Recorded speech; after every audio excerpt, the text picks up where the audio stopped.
Alrighty, Qingyu, before you get started, I'll do a few introductions if that's all right. Yeah, I think, can everyone see my shared screen?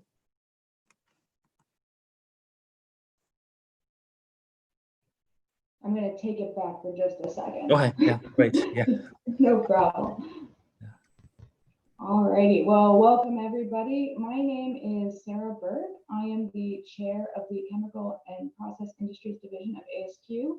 I want to thank you all for joining us for our Fall Technical Conference webinar series. If this is your first time joining us, glad to have you here. And if you've joined us before, welcome back for week 4.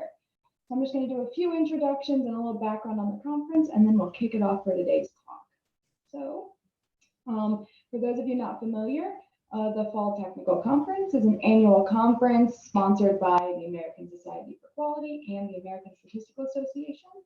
The goal is to engage researchers and practitioners in a dialogue to lead to more effective use of statistics to improve quality and foster innovation. We have the website listed on this slide, and normally the conference meets in October each year, but because of the pandemic, we had to cancel it for the year. And so we thought having a webinar series would be a good opportunity for us to engage with our colleagues that we love to talk with and network with at the conference each year. And this webinar series also allows us to highlight 2020 award winners across the 4 organizations or divisions that sponsor FTC. So plug for next year, well, we have our fingers crossed that we'll be able to come back next October. So save the date for FTC 2021. It will be in Park City, Utah. The theme is Mining for Quality with Statistics and Data Science. So mark your calendars. And if you would like to participate in the conference as a speaker, it's not too early to submit an abstract. The deadline's not until March 31st, but you might as well, jump on board early. So we've got the session topics listed here. You can submit your abstract online, and the link is here on the website. If you just go to the Fall Technical Conference website, there's also a link on the main page to submit the abstract. All right, so this is week 4 of our webinar series. If you've missed any of the first ones or you want to see them again, they're posted on the FTC website. And so today we have our speaker, Qingyu Yang from Wang State University, and then we'll have 2 more speakers in the next 2 weeks. So here's our schedule for to close out the series. Now on to today's talk. So each year, the Chemical and Process Industries Division of ASQ, CPID, presents the Frank Wilcoxon Prize, and this is for the best practical application paper appearing in the 2019 issues of Technometrics. The primary criteria are a value of application to practical problems, the organization and clarity of presentation, having documented examples, and originality. And the award committee was led by Maria Weiss, so big thanks to her and the committee. And this year's recipient of the Frank Wilcoxon Prize is for the paper Material Degradation, Modeling and Failure Prediction Using Microstructure Images by Wujun Si, Qingyu Yang, and Qingyu. I hope I got those pronunciations right, so please correct me, Qingyu, when you, I'm sure, acknowledge your co-authors. So first off, big congratulations to you and your co-authors on this award. Qingyu Yang is going to present on behalf of the authors. He is an associate professor with the Department of Industrial Systems Engineering at Wayne State University, and he received his PhD in industrial engineering and a master's degree in statistics from the University of Iowa. I'll keep the bio short so you have plenty of time for your talk. So thank you so much for joining us, and again, congratulations, Qingyu Yang, and I will pass the screen off to you. Yeah, thank you, Sarah, for your introduction. So I'll share my presentation. Okay. So can everyone see the screen? You're good to go. Yeah, great. So the topic of today's talk is from micro to macro material degradation modeling and failure prediction using the microstructure images. So this work is with my former PhD student Wujun Si. Right now he's an assistant professor in the Wichita State University. So another collaborator is Dr. Qingyu from the Mechanical Engineering of Wayne State University. Here's the outline. In today's talk, I will first give the background and the motivation, then state of the art. In the methodology, I will first introduce how to extract the microstructure information, then the degradation model by incorporate the microstructure information. Next, I will introduce, based on the degradation, how to do the reliability analysis and failure prediction. Next, I will introduce the model parameter estimation and the statistical inference. Then I'll give the simulation study and a case study for the advanced high-strength steel. And finally, I'll give the conclusion. So the microstructure of the material is the material surface at a micro level. And the microstructure can strongly affect the material physical properties. For example, the toughness, formability, wear resistance. So recently, so advanced high-strength steel is widely applied for the auto industry and the aerospace industry due to the attracting properties of the advanced high-strength steel. So it can offer the uniquely high strength and the reduced weight, and also the optimized formability. So among all the types of advanced high-strength steel, the dual-phase advanced high-strength steel is most commonly used for the auto industry.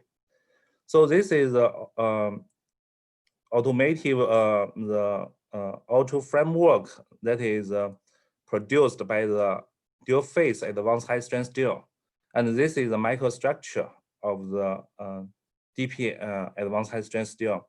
So in this image, we can see the black pixel indicates the salt ferrite. So this is one particle, and the white particles image pixels indicates the hard martensite. So the ferrite and martensite has different mechanical properties. So the spatial distribution of these two particles can strongly determine the material properties. So in reality, so due to during the manufacturing process, due to a lot of variation and due to the complex thermal, spatial, and temporal history, so the microstructure of the dual-phase high-strength steel can have a large variation. So here is the two types of the DP steel. So one is 780, one is 600. So we can see for the single microstructure image, so there's a lot of variation. So we call it a stochastic image. And also due to the variation of the manufacturing process, so there's a large variation due to the sample to sample. So it can from the difference of the different suppliers, and even for the same supplier for the different batches. So there has a large variation. So we can see there's a large variation between and within and among the samples. So how to capture those variations? So that will be a challenging. So here's the state of art. So in the material science research area, so the microstructure images are widely obtained from the different devices. For example, the EBSD and other devices, electronic microscope. So in the research of the material science, so the microstructure has been used to study the material properties, the material mechanical properties, and also used for the material design. For the existing research, there's no efficient method to describe the complex topology and the stochastic images, and also the variation between the sample to samples. And also, there's little work to link the individual microstructure to the component and the system level. So in the quality and reliability research area, so in the previous work, there's no research to efficiently use the material microstructure. So the research are conducted in the reliability analysis. for example, the Dr. William Meeker, and also for the quality control, so the Mongama, and also the optimal maintenance. But in the previous research, so there's although the research are studied in the macro level, so little research linked to the microstructure. So we can see there's a huge gap between the material science and the macro level quality and reliability. So the this research is try to fill the gap to develop a methodology to efficiently extract the information from the microstructure and the link to the macro level failure measurement. So in our previous research, we have conducted research for the quality control for the microstructure reconstruction and also the microstructure reliability, and to be linked to the optimal maintenance management. So in today's talk, so I will focus on the degradation-based reliability by incorporating the microstructure information. So we can see the material microstructure can strongly impact the material degradation, for example, the deformation, the fatigue test, and also the growth of the crack length. So which will be a major failure of the materials. So in this research, so we will connect the information for both the material microstructure by using the microscope, and also we get the samples from the industry, and we do all kinds of experiment to get the samples to collect the material microstructure. At the same time, we can get the material degradation by using the tensor test. Then we will use the degradation failure to incorporate the material microstructure. So the motivation is if we don't connect the material microstructure, but due to the randomness, a lot of variation of the manufacturing process, so the degradation and failure prediction can have a large variance. Then the objective of research is to utilize the material microstructure to capture the degradation variation, so we can predict the failure more precisely. So there are several challenges for this research. The first one is we can see the microstructure is complex and stochastic. So how to efficiently capture the information, extract the information. So unfortunately, we don't have quantitative theory, physical theory to do that. So second is we can see to incorporate the microstructure image into the degradation. So this is also challenging. So the existing research can incorporate a constant of the scale and also some degradation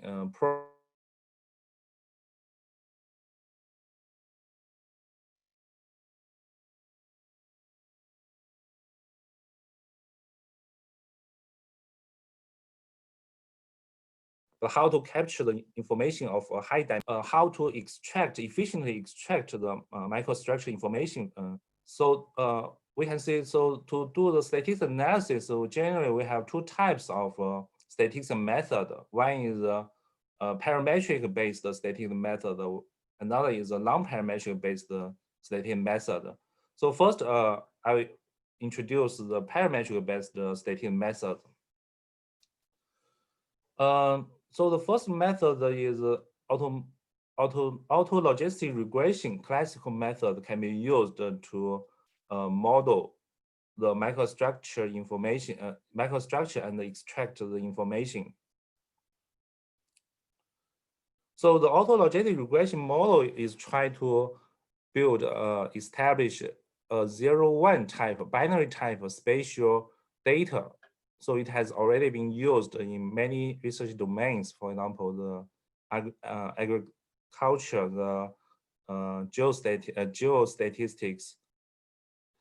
So the autological model is to define on lattice. So for each site S on the lattice, so we treat each point as a random variable, 0 or 1. Then the autological model also defines a set of label sites. So the labels around this S. So the autological model has an assumption, assumes so the values of S is only defined by the set of labels. So this is called the micro property. Then to apply the autological model to model the microstructure images, so we can have this function. So that means the properties of each point S is determined by the labels. So this is represented by the parameters omega. So if we consider each site on the lattice corresponds to a pixel in the image, so we can use this autological model to model the microstructure and extract the information. So we can say the autological model will be an efficient way to model a single microstructure image. But as we mentioned, so the microstructure image for the different samples will have a large variation. So how to capture the variation between the samples? So currently we don't have any method to do that. So in our previous research work, so we developed a random effect autological model. So specifically, we consider the omega. So is not a constant. So we'll use a random effect. That means we consider the omega is a random variables. So which follows a normal distribution with the mean and the covariance matrix. So by doing so, so we can capture the variation of the different samples of the microstructure. Not only the variation among samples, but also between samples. So there are several challenges for the parameter estimation because there's a lot of calculation because we have the images and also we have the integration. So in that research work, we develop a new stochastic approximation EM algorithm. So we can say while we consider the omega as latent variables, we can use the EM algorithm. But due to the computation complexity, it is exponential. So we develop stochastic approximation to approximate the expectation in the EM algorithm. So for the detailed information, so you can refer to our previous work in a paper. So I have already listed here. So I will not go to details in today's talk. So the autological model and the random effect autological model, so those can be treated as a parametric model. So it has a constraint of the Markov property. So the material, the microstructure has to follow the Markov property. So if this assumption is not satisfied, so we can see the results will have a lot of errors. So another way is that we can develop some non-parametric models. So one method is called the statistical correlation functions. So there are different types of correlation functions. So the simplest one is the one-point correlation functions. So this is just the probability of the point in phase. So this is just the phase volume ratio. So the popularly used correlation function is called the 2-point correlation functions. So this is widely used in different research domains, for example, the physics, the geophysics, and so the 2-point correlation function is defined as a probability that 2 points, for example, in this example is x1 and x2, belongs to the same phase. So on the main situation, so we will use the distance between the two forces as r. Then the 2-point correlation function will be a function related to the distance instead of the x1 and x2. So that will be more convenient. So there are several properties of the 2-point correlation functions. So when the r, so the distance equals 0, so this one just equal to the 1-point correlation function, so which is the phase volume ratio. So when it goes to infinity, the r, so it will be the square of the phase volume ratio. So then by applying the 2-point correlation function, so we can have the non-parametric model for the microstructure images. So for the steer, the advanced high steer, when applied to the advanced high steer, we have some anisotrophy. So this is due to the steer will go through a rolling process. So for the rolling process, we can see for the rolling direction, so the properties of the microstructure are different for the rolling direction and the transverse direction. So then when we apply the method, so we just calculate in the two directions. So we'll have two-point microstructure functions. But the good issue is when r equals 0, so both of them will equal to the volume ratio, phase volume ratio. So we can combine these two. So for the anisotrophic problem. So then after we extract the microstructure information efficiently, so the next step is how to link to the degradation. So first we extract the microstructure information. So in this paper, we use a 2-point correlation function. Then we also get the degradation by doing the physical experiment. So the degradation is when it reach some threshold, the system will have a failure. So this is traditionally used in the degradation-based reliability research. Then the next step is how to link the 2-point correlation function that is extracted from the microstructure to the degradation. So as we mentioned previously, so most of the degradation when considered covariate, so it will be the constant. So recently, some research has already developed the degradation considered the covariate, the functional covariate, but that is based on the additive model and cannot be applied in this research.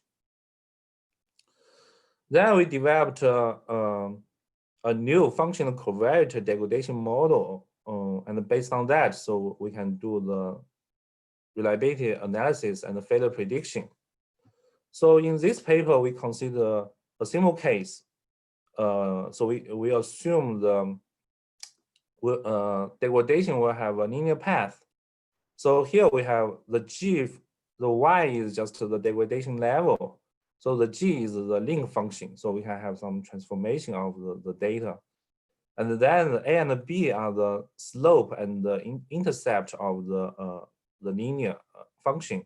And also we have the error term, which is assumed as the normal distribution. Then how to link the A and B? So we will use to link the microstructure effect in the degradation model. So specifically, we'll use this function to link the microstructure effect. So in this function, so this is a functional regression model. So A0 and B0 are the baseline slope and the intercept parameters. Then Xi is just the center the 2-point correlation function. So we just use the 2-point correlation function to minus the mean. So the purpose is we want the unique results of the parameter estimation. And also the R is the normalized distance, and the beta is the functional coefficient. Then after we build the model, so because the functional coefficient is a profile, so we can project by using the orthogonal basis. So in this research, we use the B-spline basis. Then we'll get the coefficient. And at the same time, so we can also project the 2-point correlation function to the orthogonal basis. So it may not necessary to be the same basis. So then we can have the matrix form of the degradation function. So we have the this form.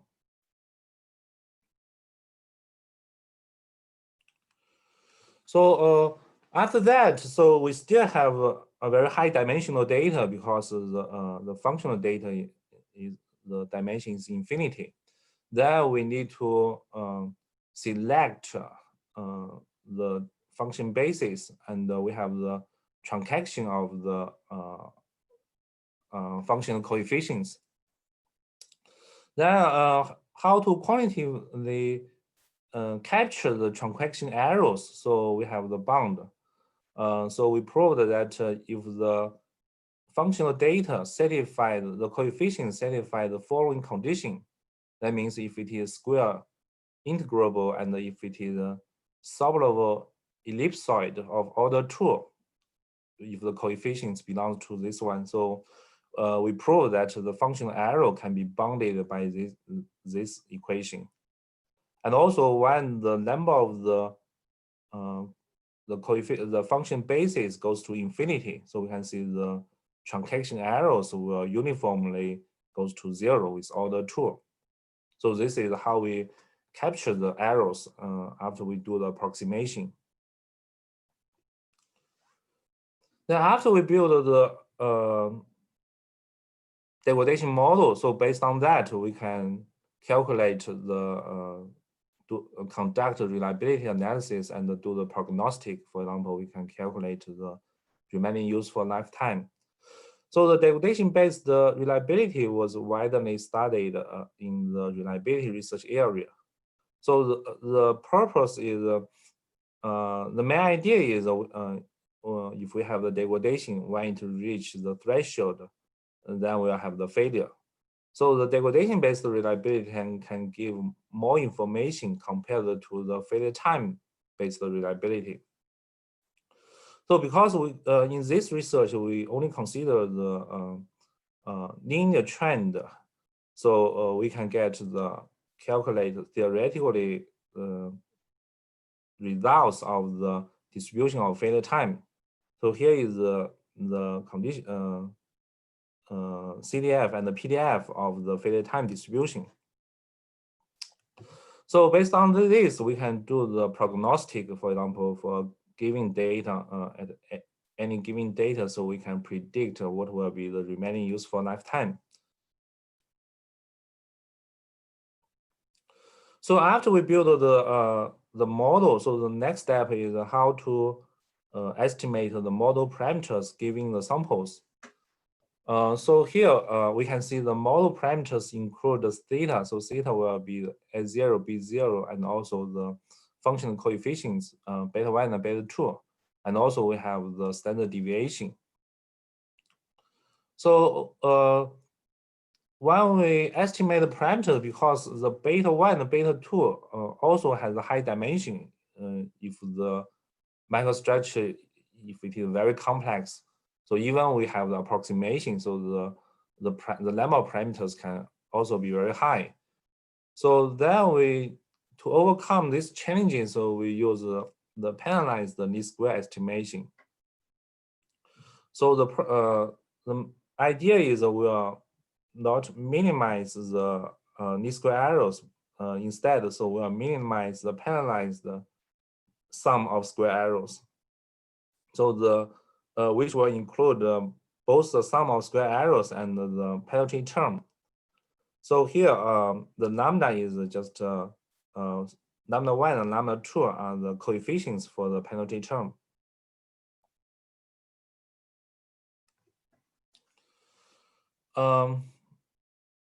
Then giving the samples, so we can derive the estimation for the theta.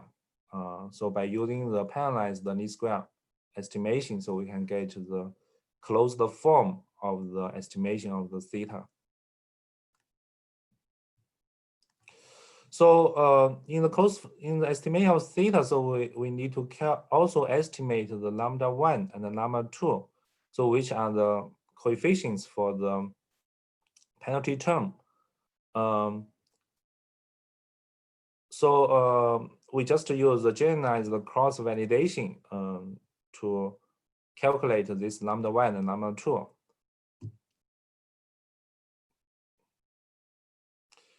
Then based on the estimated the parameter theta, so we can also estimate the standard deviation.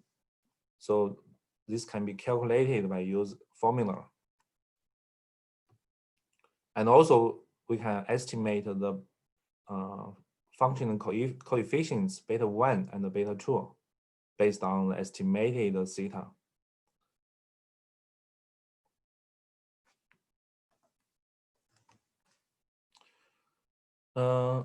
So after that, after we estimate the parameters, we also do the statistical inference. So we obtain the analytical interval estimation for the parameters, the model parameters. So for the parameters theta, so we can calculate, obtain the covariance matrix, and based on the covariance matrix, we can calculate the confidence interval for theta. And also we can calculate the parameters analytical interval estimation for the parameter of standard deviation. So here we use the chi-square. We can approximate it by a chi-square statistics, and based on that, we can calculate the confidence interval.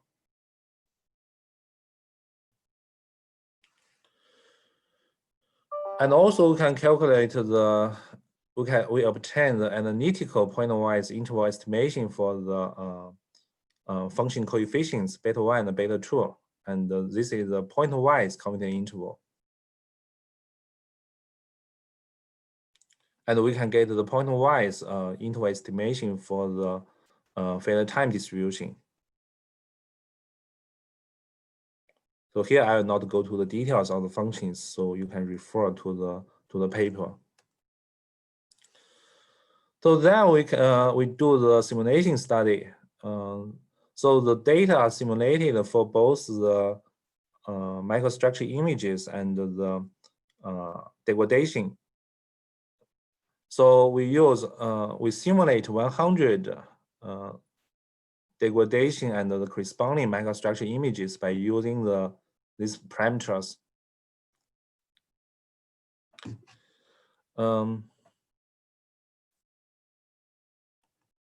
Then based on the simulated data, so we do the parameter estimation, apply the parameter estimation, and calculate the confidence intervals.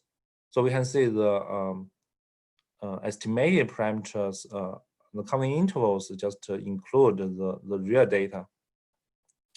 And this true image gives the true function coefficients beta 1 and beta 2, and also the estimated function coefficients, and also the confidence interval. So the gray indicates the confidence interval. So we can see the estimated parameters are close to the true values, and also the confidence interval can capture the true functional coefficients. Then we compare the proposed model with some benchmark models.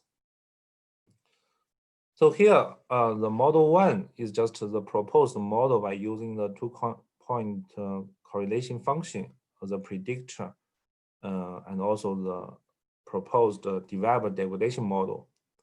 So the model 2 is we use the phase volume fraction as a predictor of the degradation model. So the phase volume fraction is just can be treated as a 1-point correlation function. So the model 3 is we just use the exponential covariance function as a functional predictor by using the 2-point correlation function. And function 4 is we get the 2-point correlation function from the different samples, and we apply the functional principal component analysis to extract the features as a predictor covariate of the degradation model. And the function 5 is we just use the linear path model without considering the microstructure information. So to compare the performance of the different models, so we use the root mean square errors by using the leave one out cross-validation method. So here is the results of the comparison. So first, this one indicates the column indicates the different threshold volumes when you consider the degradation-based the failure.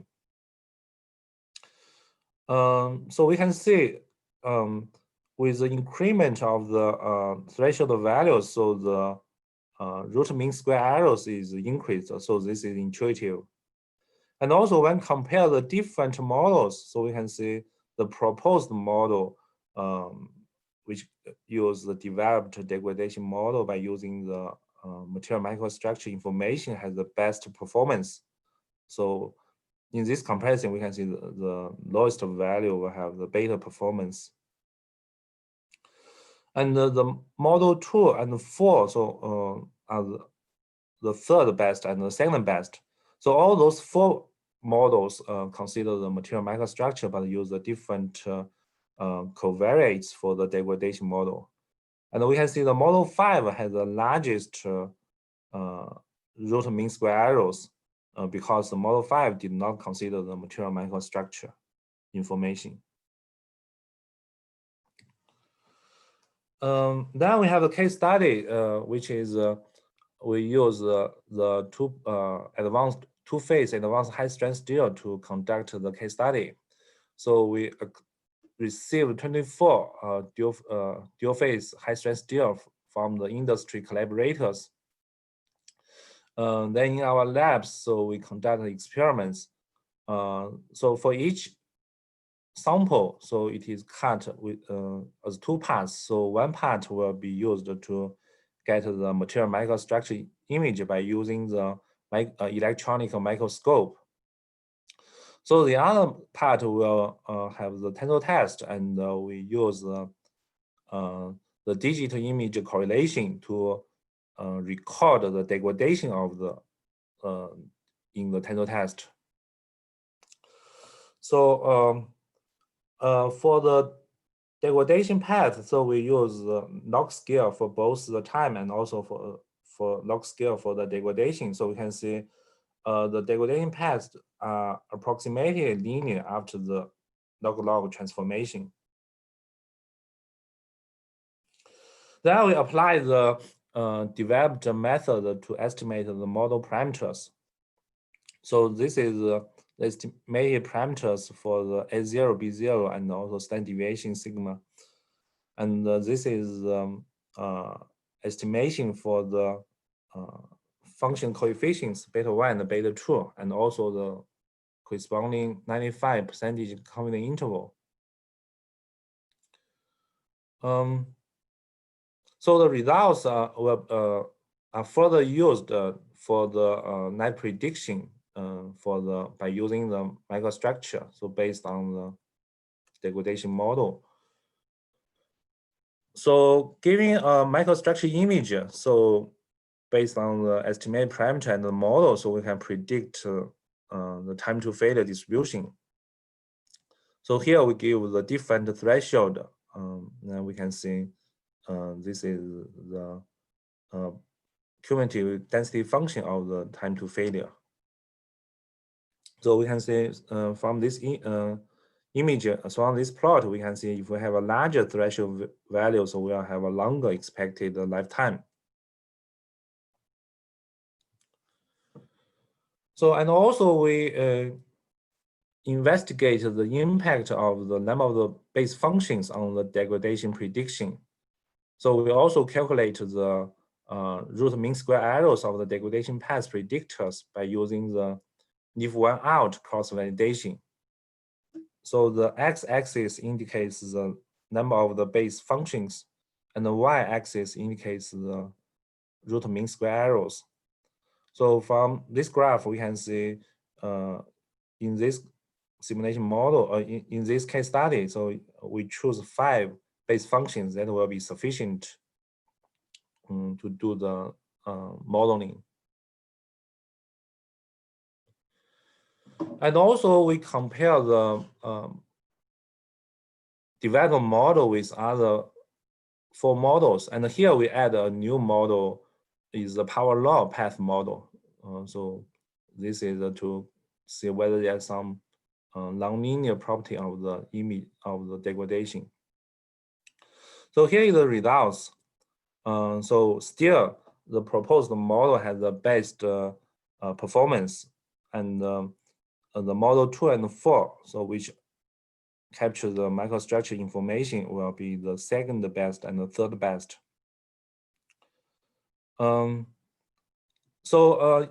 In the paper, so we only consider a linear trend. So recently we just continue this research work. So we further consider a nonlinear stochastic process.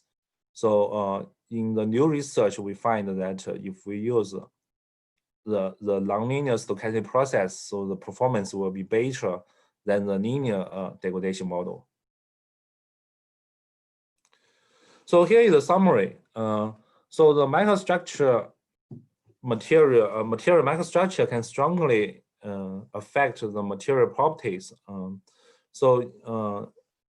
As the first one, so we developed a methodology to efficiently extract the material microstructure information and further incorporate into the material failure measurement. So in this research, we focus on the degradation-based reliability. We develop a new functional degradation model and the corresponding reliability analysis, which can incorporate the material microstructure information.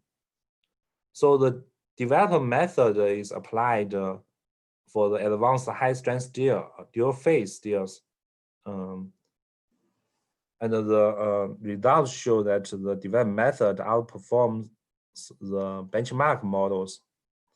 And we also designed the physical experiments and conduct the experiment to verify the developed methodology.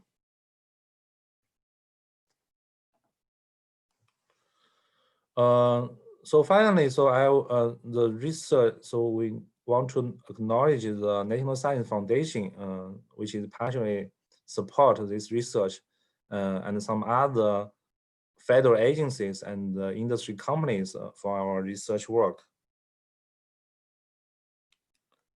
So I'll stop here. So I just leave. Thank you for attending this seminar and webinar. And do you have any questions? I would be happy to answer the question. And also for some of the material I didn't mention in this talk, so you can contact me. So this is my contact information. So for me, because I have quite diverse background, so it is easy for me to collaborate with both engineers and also the statisticians. So any question? Thank you so much. Yes, we have one question in the question and answer box from Bartholomew Chase. He asks, what other material characterizations can be considered besides dual phase steels? Oh, yeah, that's a good question. So so the first one is I think the dual phase is a marlinsite ferrite. So for the steel, so there can be the dual phase. It can be easily extended to the third phase, and also for the recent materials, they also include the nanoparticles. So I think because in this research we focus on dual phase 0, 1, but you can easily extend it to a multiple phase. For other materials, so for example, for the composite, some composite, you can extract the patterns of the materials. So for example, you have some fibers, so you can extract the pattern, the shape patterns of the fibers. So you can also apply this methodology, the framework, to extract the information of the material and link to the degradation, the failure, the quality control, and the optimal maintenance. So the link the micro and the macro level. But that will be a totally different research work.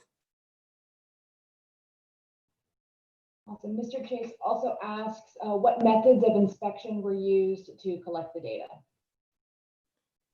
You mean collect the, okay. For the inspection is for this research, so we get the raw material from the industry collaborators, so we cut into 2 parts. For one part, we use electronic microscope to get the microstructure of the one part. So for the other part, we use the tensor test, the tensor machine, to do the fatigue test. And at the same time, we use the DIC, digital image correlation, to collect the degradation. So so we just get all the points on the samples, and then when it is for the degradation path during the process, so we use the digital image correlation. So those are the 2 image.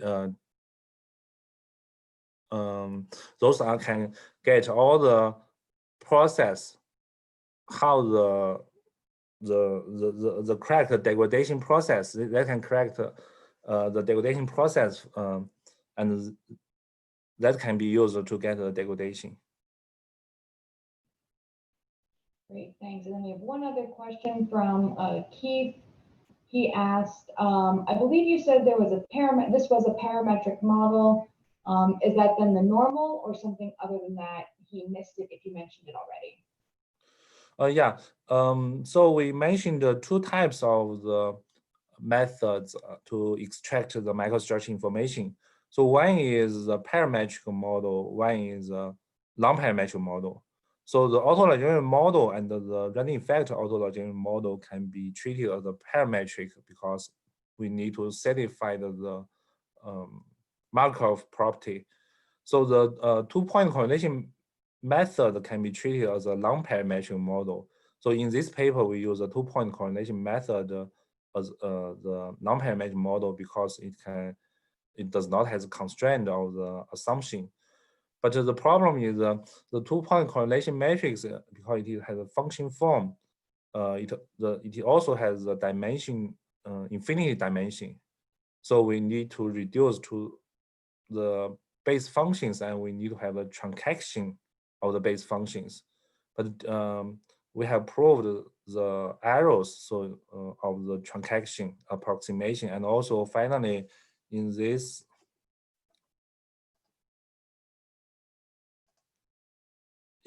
graph we can see, so if we choose 4 to 5, so this is what we did in this paper. If we choose 5 base functions, so that will be sufficient to model the data.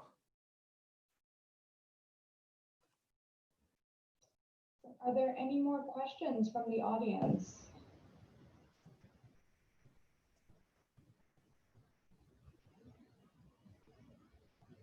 If not, I want to thank our speaker, Qingyu. Thank you so much for taking the time to share your work and that of your colleagues. We really appreciate the time.